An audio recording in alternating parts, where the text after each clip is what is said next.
आणि आज आहे तो ज्येष्ठ नागरिक दिन. या ज्येष्ठ नागरिक दिनाच्या सगळ्या तरुण लोकांना खूप खूप शुभेच्छा. माझ्या बरोबर सुद्धा असेच काही तरुण बसलेले आहेत. आपण नेहमी असं म्हणतो की age is only a number. वय हा केवळ एक आकडा आहे. आणि यांच्याशी गप्पा मारल्या की तुमच्या हे लक्षात येईल की मी असं का म्हणते.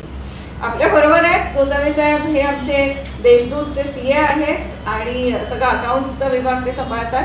आपल्याबरोबर आहेत सावळेराम टिकबेजी, यांना आपण सगळेजण लेखक म्हणून ओळखतो, स्वाध्यायी म्हणून ओळखतो, एक समाजसेवक म्हणून ओळखतो.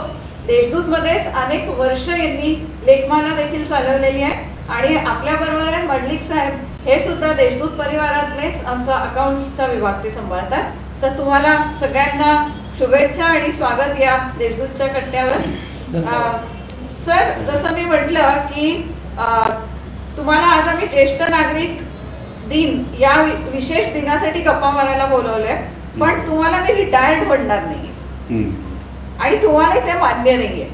मला स्वतःला ते मान्य नाही, कारण की माझं स्वतःचं जे मत आहे ते असं आहे की माणसाने जोपर्यंत आपले हात आणि पाय व्यवस्थित आहेत, चालता आहेत व्यवस्थित, त्यानुसार त्याने काही ना काही करत राहायला पाहिजे. म्हणजे पॉझिटिव्हली एंगेज राहायला हवं. तो जो पॉझिटिव्हली एंगेज राहिला तर त्याला रिटायर असल्याची किंवा अशी ती भावना येण्याचं काही कारणच नाही. बरं, आमचा जो क्षेत्र आहे, मी स्वतः चार्टर्ड अकाउंटंट असल्यामुळे आमच्या क्षेत्रामध्ये रिटायरमेंट हे नसतं. आम्ही जितक्या दिवस फिट आहोत, तुम्ही फिजिकली आणि मेंटली फिट असाल तितक्या दिवस तुम्ही काम करू शकता. आणि तुम्ही जर फिट असाल तर तुम्ही कोणतंही काम करा, तुम्ही तुमच्या क्षेत्रातलं काम करा किंवा तुम्ही समाजासाठीचं काम करा, कोणतंही काम करा, पण काम करत राहा, असं मला वाटतं. अगदी खरं आहे. तिथले सर, तुम्ही एका अर्थाने तुमच्या नोकरीमधनं रिटायर झाले, कारण की त्याला वयाची एक मर्यादा होती आणि त्यानंतर तुम्ही रिटायर झाले. पण जसं मी गोसावी साहेबांना म्हटलं तसं तुम्हालाही म्हणेल की खऱ्या अर्थाने तुम्ही रिटायर नाहीच आहे, कारण की ते रिटायरमेंट तुमच्या कामाचं झाल्यानंतर मला वाटतं तुम्ही जास्त काम करायला लागले, नाही का? बरोबर, अगदी बरोबर. आणि निवृत्ती ह्या शब्दाचा मला स्वतःला समजलेला अर्थ असा आहे की वृत्तीमध्ये बदल करून जगणं. अरे क्या बात. निवृत्ती म्हणजे वृत्तीत बदल करून जगणं. मग वृत्तीत बदल कसा करायचा, तर मी 60 वर्षापर्यंत ईश्वराने मला दिलेलं देह मंदिर स्वार्थ, भोग, प्रपंच ह्या सगळ्यांसाठी वापरलं. परंतु 60 नंतर त्याचा उपयोग निस्वार्थपणे कसा करता येईल आणि निस्वार्थ जगण्याचा आनंद कसा घेता येईल, ही सगळ्यात मोठी गोष्ट. आणि आपल्या भारतीय संस्कृतीप्रमाणे कुणीही माणूस हा शेवटच्या श्वासापर्यंत निवृत्त होत नाही. तो सतत कार्यरत राहतो. ईश्वराने देहाची निर्मिती कार्य करण्यासाठी केलेली आहे, कार्यमग्न राहण्यासाठी केलेली आहे. जेव्हा शरीर कार्यरत राहतं, सतत कार्यमग्न राहतं, त्यावेळेस ते निरोगी राहतं, उत्साही राहतं, प्रसन्न राहतं आणि आनंद देत राहतं. अगदी खरं आहे. तुम्ही गोष्ट करताय वृत्तीची, की निवृत्त म्हणजे एका वेगळ्या दृष्टिकोनातून आपली वृत्ती जोपासणं किंवा त्याच्याकडे बघणं. मला असं वाटतं मंडलिक साहेब, या वृत्तीचाच तुम्हाला फायदा झालाय, नाही का? की जे थोड्याशा वाढत्या वयानी आलेले थोडेसे आजार होते किंवा काय होते, तर याच्याकडे सुद्धा तुम्ही तुमच्या वृत्तीने मात केली. तर कसं काय बरं ते? नाही, मला बऱ्याच वेळेस असं वाटायचं आता आपल्याला तर चालता येत नाही, मग आता करणार काय.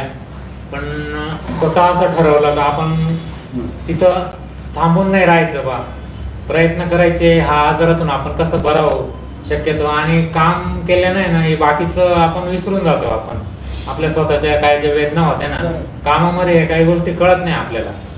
तर हे म्हटलं काम कंटिन्यू चालू ठेवा आपण, आणि दुसऱ्या बाजूला व्यायामाचं पण आपण हे करत राहू, मग शरीराला पण चांगलं असतं.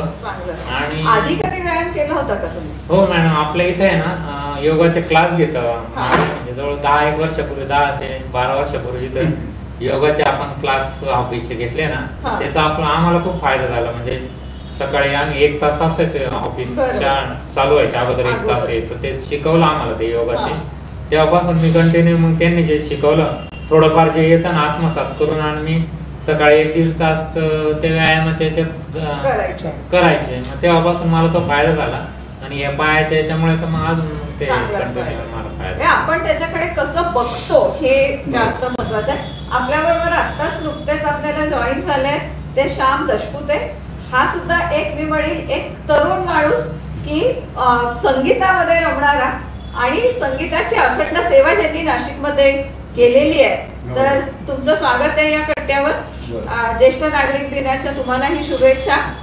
मी तर खरं तुम्हाला जे बघितलंय ते ड्रमवर तुमचे हात आणि तुमचा बीट सातत्याने चालणारा जोरदार अशीच एक आठवण तुमची माझ्या डोळ्यासमोर आहे.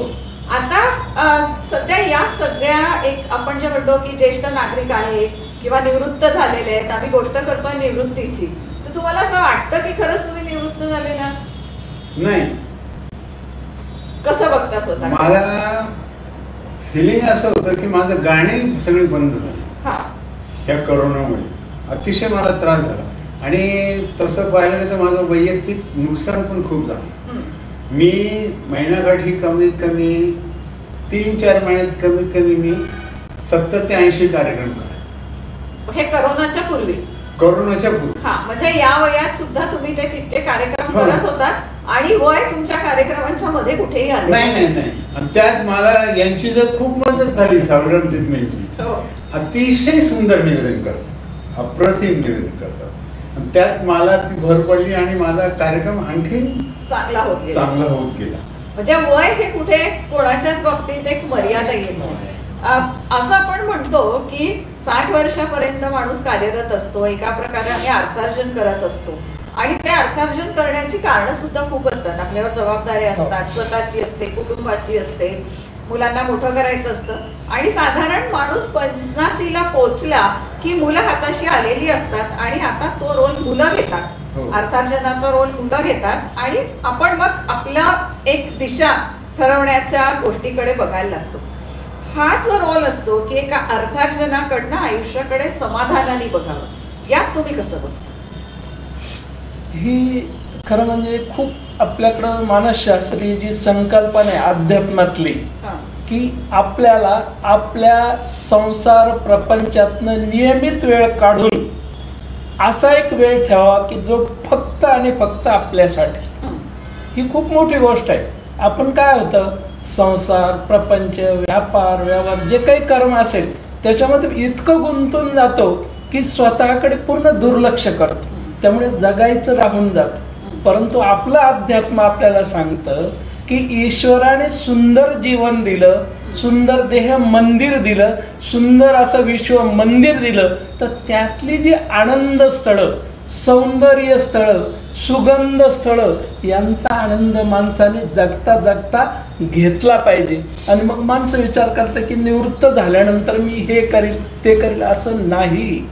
तुम्हाला ज्या क्षणी हे समजलं की मला काहीतरी वेगळं करायचं आहे, प्रापंचिक जबाबदाऱ्या प्रत्येकाला आहे पण त्याच्यातनं वेळ काढायचा. लोक म्हणतात की वेळच मिळत नाही, चुकीचं आहे. जेवणासाठी झोपण्यासाठी तुम्हाला वेळ मिळतो, मग तुमच्या आनंदासाठी तुम्ही वेळ हा काढायचा असतो. आणि त्या भूमिकेनं मी सुरुवातीपासून नोकरीत सुद्धा तुम्हाला खूप वेळ असतो की ज्यावेळेस तुम्ही आत्मचिंतन करू शकता, स्वतःमध्ये काय उणीवा आहेत, दोष दुर्गुण आहेत ते दूर करण्यासाठी प्रयत्न करू शकता. आणि हे जमतं माणसाला, पण त्या भूमिकेनं त्या वृत्तीनं जगायचा प्रयत्न करायला पाहिजे. गोसावी साहेब, तुम्ही समाधानाकडे कसं बघता की आपण एवढं मोठं आयुष्य करून आलो. आता सीए सारखी परीक्षा तुम्ही त्या काळी दिली की ज्या वेळेला त्याची म्हणजे डिफिकल्टी लेवल खूपच वेगळ्या पद्धतीची मानली गेली, अजूनही आहे, पण त्या काळी सुद्धा एवढे सीए लोक नव्हते आणि त्या काळी तुम्ही ती परीक्षा दिली आणि या क्षेत्रात आलात. तर आता मागे वळून बघताना समाधान वाटतंय का आत्ता जे काम करतोय त्याच्यात जास्त समाधान वाटतं? मागे जो काही माझा प्रवास होता तो तसा खूपच खडतर होता. म्हणजे खडतर इन द सेन्स की आर्थिक दृष्टिकोनातून खडतर होतं, परंतु आनंदाच्या दृष्टिकोनातून म्हणत त्याही दिवसात मी आनंदीच होतो किंवा काहीतरी करत होतो, काहीतरी अचीव करत होतो, त्याचा आनंद होता. आजही मी आनंदीच आहे, आजही काही तसा प्रॉब्लेम नाही आहे. म्हणजे आजही मी काहीतरी करतो आहे, त्याचा मी आनंद घेतो आणि पुढं जातो. तर असं फार असं खूप मागे वळून बघण्याची अशी आवश्यकता अशी भासत नाही. फक्त जेव्हा जेव्हा आठवतं तेव्हा तेव्हा जाणवतं की बा आपण त्यावेळेस एवढी मेहनत घेतली होती. पण ती आता असं आहे, ही परीक्षा किंवा हे जे काही आहे हे असंच असतं, म्हणजे अवघडच असतं. त्याकरता खूप जास्त मेहनत घ्यावीच लागते, त्याशिवाय होऊच शकत नाही.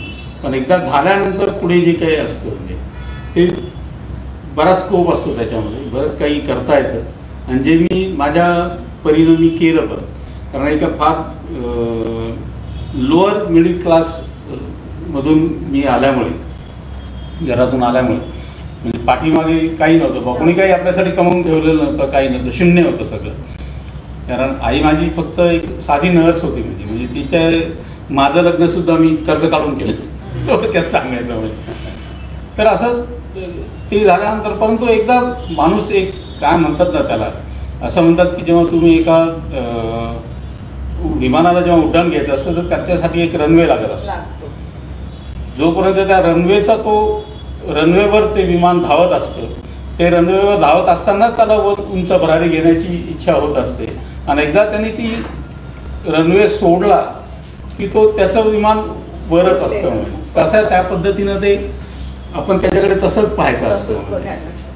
श्यामजी, तुमच्या उमेदीच्या काळात मला आठवत आहे की तुम्ही सगळ्या एक तरुणांना एकत्र करून एक ऑर्केस्ट्रा तयार केला होता. आणि नाशिकमध्ये अगदी नाशिक गाजवून सोडलं होतं खूपच. तर त्यावेळेसचं काही वेगळं वाटतंय आता मागे वळून बघताना? नाही, त्यापेक्षा आता जास्त प्रगती झाली. म्हणून इंडिव्हिज्युअल गाणं नाही म्हणायचो, हो, पण मी आता स्वतः ग्रुप तयार केला. आणि ग्रुपचं नाव तर रसिका तुझ्यासाठी हा नाव. त्यात मी भीमसेन जोशी, सुरेश वाडकर, सुधीर फडके, रफी साहेब, किशोर, प्रल्हाद शिंदे यांची गाजलेली गाणं म्हणायचो. आणि गाणे म्हणायचं म्हणजे मी लग्नात ती हे करायचं. तो 5-5, 10-10 हजार लोक असायचे गाणं ऐकायला.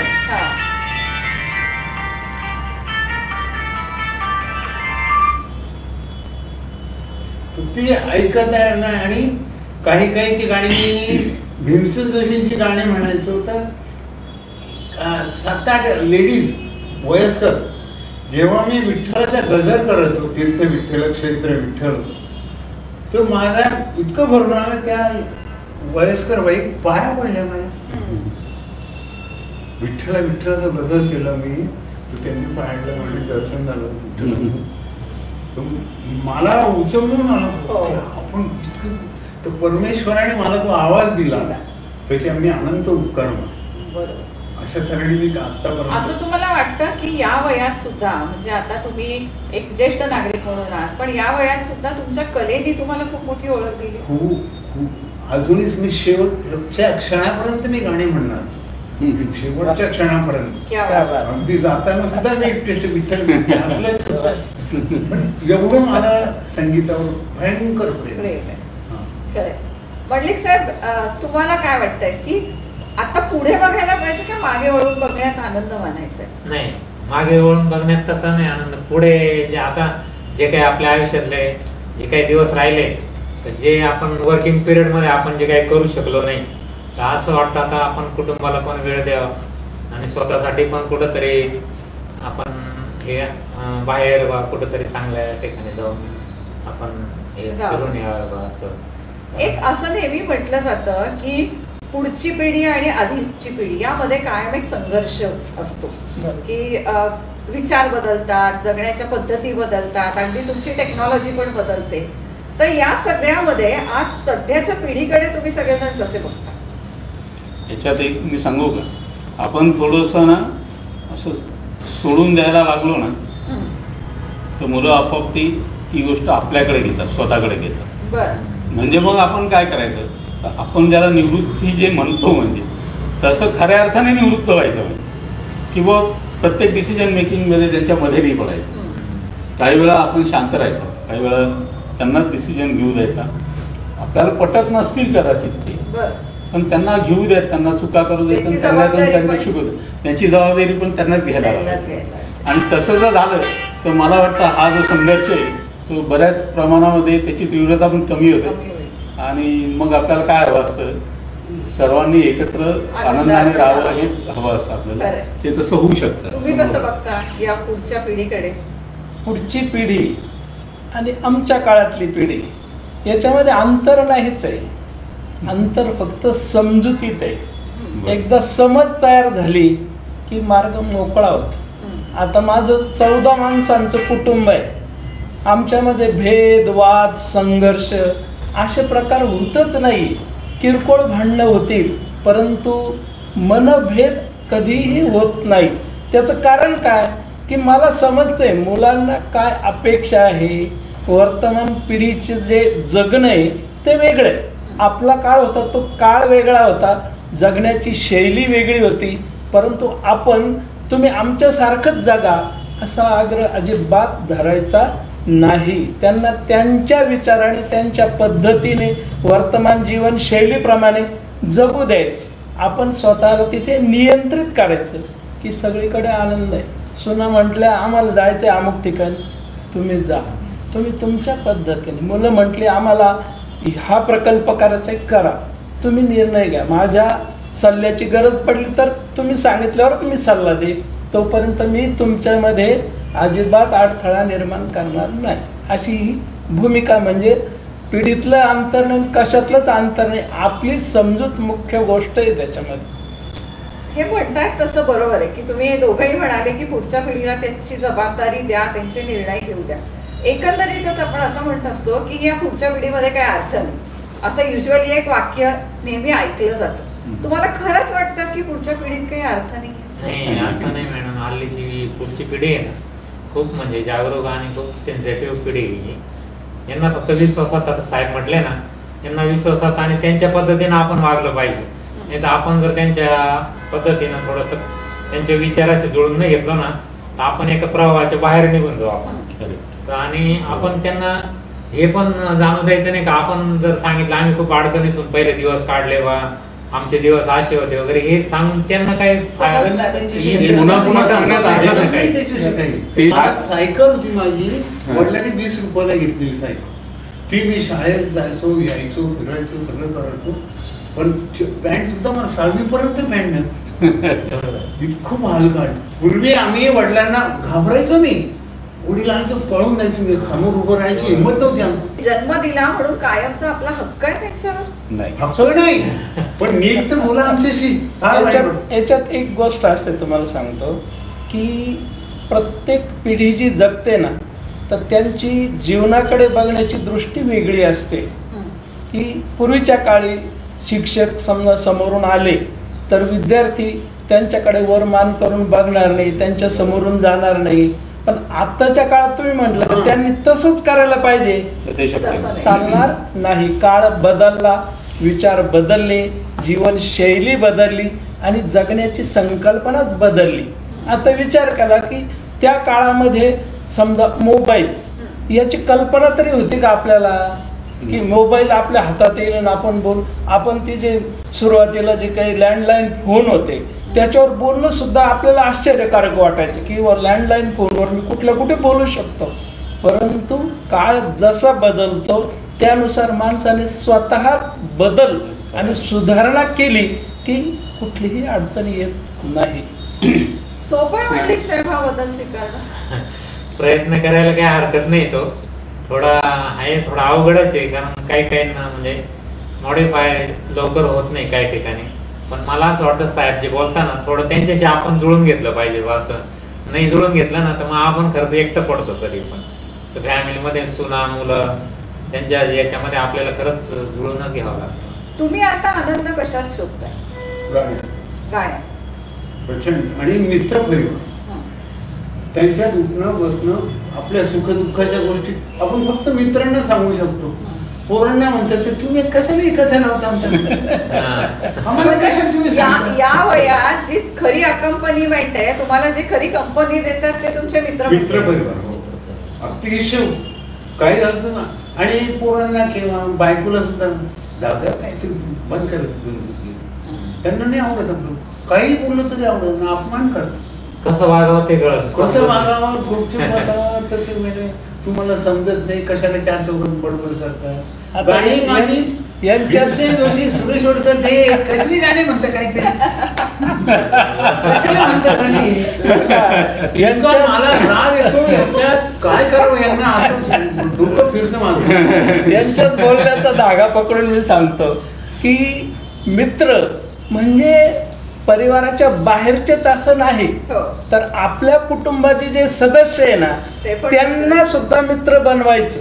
खरं. मी तेच करतो की माझे नातू आहे ना, नाही. नातवंडांशी मी अशी मैत्री करतो की ते नातवंडांकडे पाहिल्यानंतर माझ्या मनातले सगळे प्रॉब्लेम ताणतणाव हे निघून जातात. कारण का मी त्यांच्यासारखं ते म्हणाले, बाबा हे ठोकळी जोडून द्या, इथं आमच्या शेजारी बसा, बाबा हे असं गाणं म्हणून दाखवा, आम्हाला श्लोक म्हणून दाखवा. होतं ना हे. म्हणजे त्याच्यानंतर मुलांचं असं सुद्धा म्हणतात की मैत्रीला वय नसतं. अगदी बरोबर, हा, अगदी बरोबर. अगदी बरोबर. तिला पाहिजे. तर ते लहान मुलाशी पण तुमची मैत्री होऊ शकते. कोणाशीही आणि मैत्री. तुम्ही म्हणताय तसं हे सगळं वृत्तीतच आहे नाही का? मूळ सुरुवात तिथून. आणि आजकाल काय झालेलं आहे ना, सगळं जग आता तंत्रज्ञानावर आलेलं आहे. आता इव्हन तुमचे जे काय आहे ते तुम्ही मोबाईलवर वगैरे व्हॉट्सअपवर तुमचा ग्रुप असेल सगळं, बरोबर की नाही? तुमच्या मित्रांचा व्हॉट्सअपवर ग्रुप असेल, तुम्ही जे काही गाता वगैरे हे करतात, सगळे मित्र तर त्या क्षणी त्या ठिकाणी येऊ शकत नसतील, तर तुम्ही त्यांना त्या व्हिडिओच्या क्लिप्स तुम्ही त्यांना याच्यावर पाठवत असाल, ग्रुपवर पाठवत असाल, मोबाईलवर पाठवत असाल, फेसबुकवर अपलोड करत असाल, कुठे टाकत असाल भाऊ. म्हणजे मला एक असं म्हणायचं आहे, जसं नाही जसं सर मला असं म्हणायचं आहे, म्हणजे तुमचाच पॉईंट मी पुढं म्हणजे कंटिन्यू करतोय. तर होतं काय माहिती का, याच्यामध्ये आपण ना आपल्या मुलांपासून दूर नाही जायचं. आज जे तंत्रज्ञान घेऊन ते पुढे जाण्याचा प्रयत्न करताय ना, ते तंत्रज्ञान आपण शिकून घ्यायचं. उद्या तुम्हाला गंमत सांगतो, आता मी माझ्या मुलाला थोडेसे डिफरन्सेस असतात सगळ्या घरांमध्ये, परंतु त्यांना जर आपण त्यांच्या क्षेत्रातले काही गोष्टी विचारल्या तर ते खूप आनंदाने आपल्याला सांगतात. त्याला मी म्हटलं, अरे हे मी आता क्लिप मारतो, याची स्क्रीनशॉट काढतोय मी, पण तो स्क्रीनशॉट मला मोठा करता येत नाही. त्याने मला लगेच करून दाखवला कसा करायचा. ते गुरु आहेत आपले. मला काय म्हणायचंय जसं आता हे सर म्हणतायत ना की तुमच्या लहान मुलगा तुम्ही म्हणतो, बाबा मला हे जुळून दाखवा, त्याला येत असतं, तो तुमची परीक्षा घेत असतो. म्हणजे थोडक्यात मला काय म्हणायचंय, हे त्याच्याबरोबर तुम्ही बसा, शिका. ते करत असताना ही अशी चोळली जातात ना म्हणत,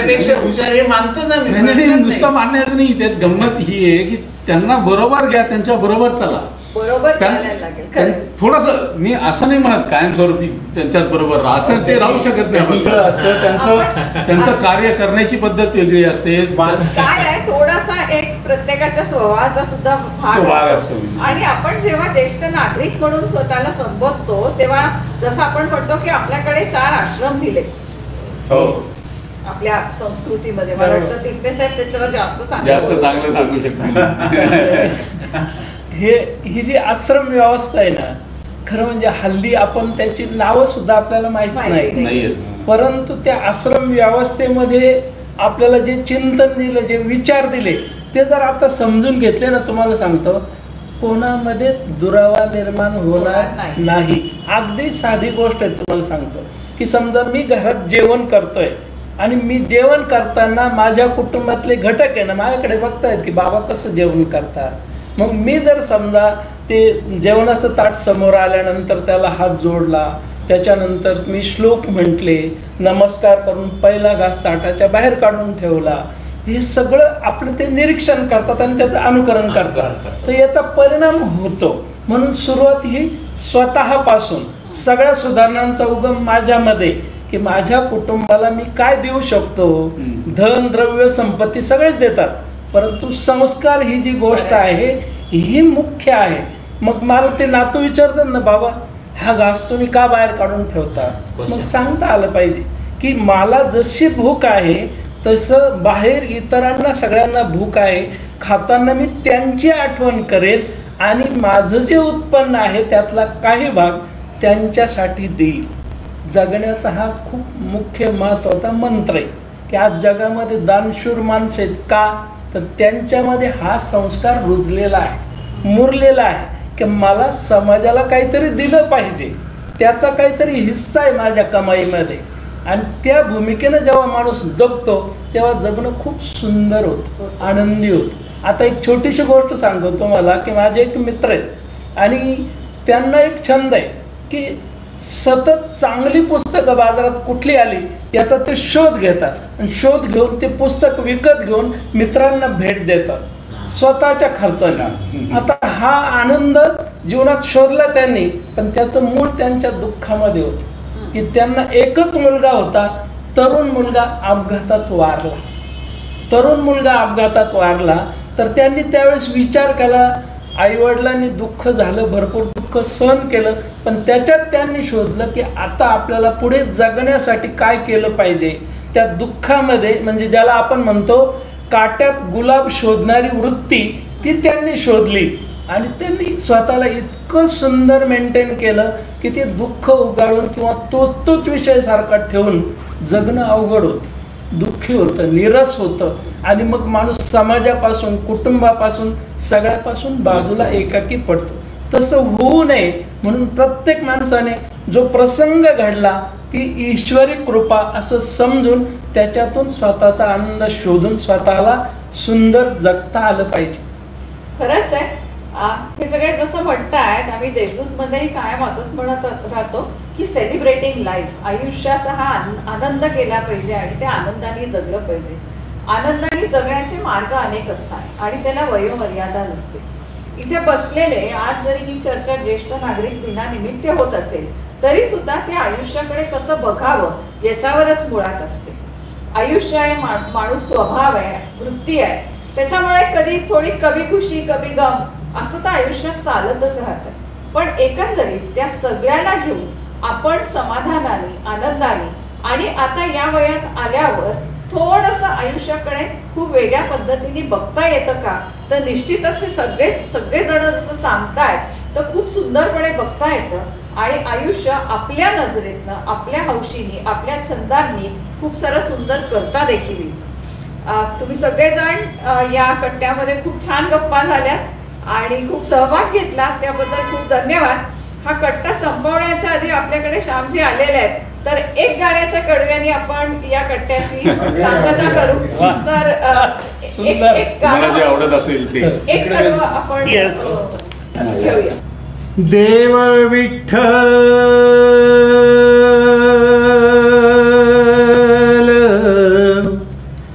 देव पूजा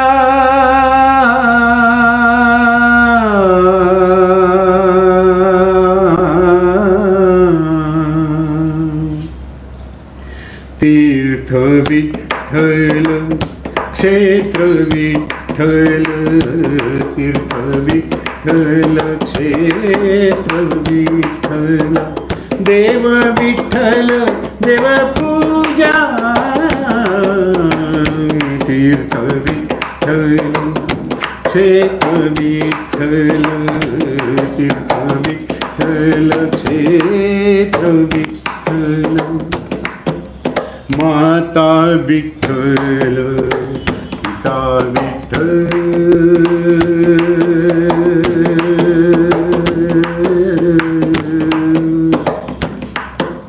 माता विठ्ठल पिता विठ्ठल बंधु विठ्ठल गोत्र विठ्ठल बंधु विठ्ठल गोत्र विठ्ठल तीर्थ विठ्ठल क्षेत्र विठ्ठल तीर्थ विठ्ठल क्षेत्र विठ्ठल नाम म्हणे माझा विठ्ठल सापडला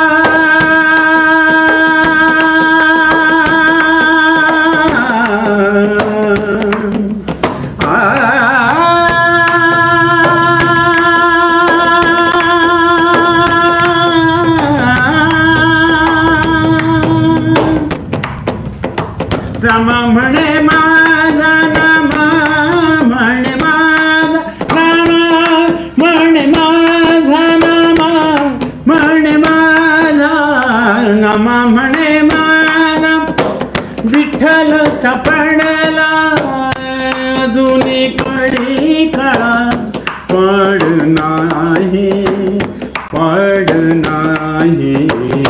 तीर्थ विठ्ठल क्षेत्र विठ्ठल तीर्थ विठ्ठल क्षेत्र विठ्ठल देव विठ्ठल देव पूजा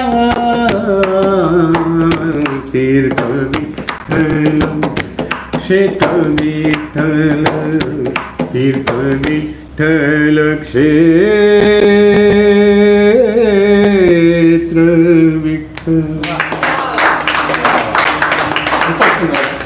मी तर पहिल्यांदाच ऐकलं, फार छान वाटलं. साक्षात पंढरपुरात गेला.